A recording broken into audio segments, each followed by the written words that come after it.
महाराज जी, जब मन में दो आवाजें आती हैं, एक कहती है ये कार्य करो और दूसरी कहती है इसे मत करो, तो हम कैसे समझें कि ये मन की आवाज है या अपने आत्मा? हृदय में चार वृत्तियां उदय होती हैं, मन, बुद्धि, चित्त, अहंकार। चित्त ने चिंतन किया, मन ने संकल्प किया, बुद्धि ने निश्चय किया, अहंकार ने कर्ता भाव से स्वीकार किया, तब क्रिया होती है।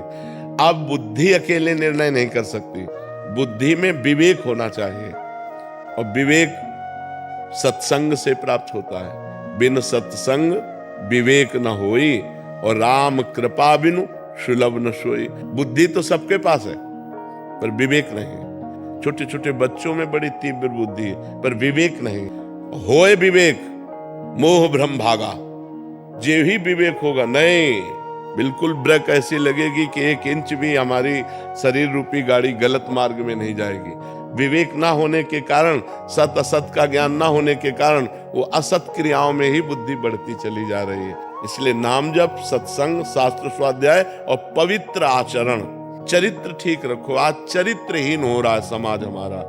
बच्चे बच्चियां, बॉयफ्रेंड गर्लफ्रेंड, ये सब चरित्रहीनता हमारे राष्ट्र के लिए बहुत हानिकारक। अब ये ऐसे अपवित्र आचरण विदेशों में भले होते हो, हमारे देश की ये मर्यादा नहीं है। जैसा अब आचरण हो रहे हैं, सुधार किया जाए, नहीं तो जितना गलत करोगे तुम्हारा मन ही तुम्हें दुख देगा और डिप्रेशन में पहुंचा देगा। कोई दंड दे न दे, तुम्हारा मन ही फाइट करने के लिए कहने लगेगा, तुम्हारा मन ही तुमको दंड देगा। इसलिए बहुत होश में तो नाम जप करो, सत्संग सुनो, शास्त्र स्वाध्याय करो, और जो गंदे आचरण जानते हैं कि ये गंदा आचरण है उसका त्याग करो। तब तुम्हारी बुद्धि शुद्ध हो जाएगी। तब तुम्हें पता चलेगा ये मन की मांग है या मेरी मांग है। जो मन की मांग असत है उसे छोड़ दो, और जो अच्छी बात कह रहा है उसकी बात मान लो। इसकी क्षमता चाहिए। मन ऐसा नहीं कि तुम कह दिया हम नहीं मानते तो छोड़ देगा, तुमको वही करना पड़ेगा जो वो चाहेगा, एकदम अशांति पैदा कर देगा। उस समय चाहिए राधा राधा राधा।